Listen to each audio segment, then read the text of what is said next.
World War II was a time of technological advances that were meant solely to help the Americans defeat their enemies, but it turned into something much more. Many of our modern-day technological necessities came from the ideas of upbringing of technology during World War II. Some examples are the television, which came from the idea of radars, or pressurized cabins, which are installed in all the airplanes we fly in today.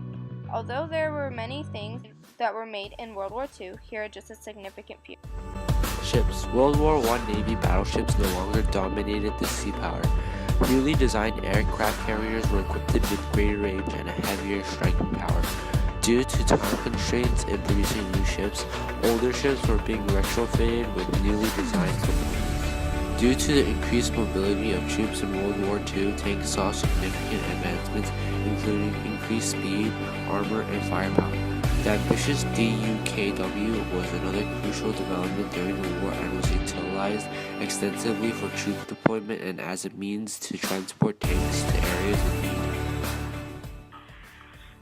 Called the Wehrmacht scanner by Germans, the jerrycan is a robust container designed for carrying fuel around. It was invented at the banquet of Hitler to provide a way of transporting fuel by land. The clever design was reverse engineered by the Allies and put into service to replace their existing canister, which were easy to puncture. The jerrycan is clever for several reasons. First, it has 3 handles, which lets the can be carried by one person or 2 people easily, plus passed along a human chain in a bucket full of water for putting out a fire. When emptying, the 3 handles means 2 cans can be placed side by side and one person can carry 2 jerry cans in each hand. The cross design of the side helps strengthen the can while allowing the contents to expand. During the time of World War II, many people got sick due to flying at high altitude. The reason for this was because the occupants of the aircraft had a chance of getting hypoxia or poor oxygen levels in the blood. The altitude yielded to sickness, decompression, and barotrauma, which was caused by pressure differences. Although many risked having these consequences, the bombers were only issued an oxygen mask, which restricted movement. In 1944, the B-29 Superfortress was introduced, the only experimental aircraft that was produced with a new technology called pressurized cabins, which was created by the Americans.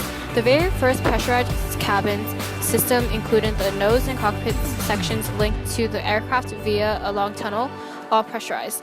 However, the bomb bays remained unpressurized. Even so, this advancement meant the crew could move around in comparative comfort. After the war, the benefits of pressurized cabins were rolled out to passenger planes, allowing us all to fly at high altitudes in relative comfort. One of the major advances made was offered by scientists. They understood that splitting an atom would create an explosion far more powerful than anything known. The Allied scientists, some of them German and Italian refugees, conducted research, codenamed the Manhattan Project, racing to harness the atom. In July 1945, they successfully tested the first atomic bomb in New Mexico. Power was always a problem during World War II, and in 1943, in occupied Netherlands, the Philips company built a dyno-powered flashlight for the troops. Powered by a handle on top, light was generated by squeezing the handle on top. The unit had no battery to charge, so power was only generated while the handle was being rapidly depressed. The torches were nicknamed Kaiser, roughly translated as squeezed cat, due to the noise that the dyno made. The radar allows people to view objects from a very long distance and helps soldiers carry out surprise attacks. This was one of the most changing technology of modern warfare. Pieces of the electronic equipment were constructed to be small, rugged, and reliable.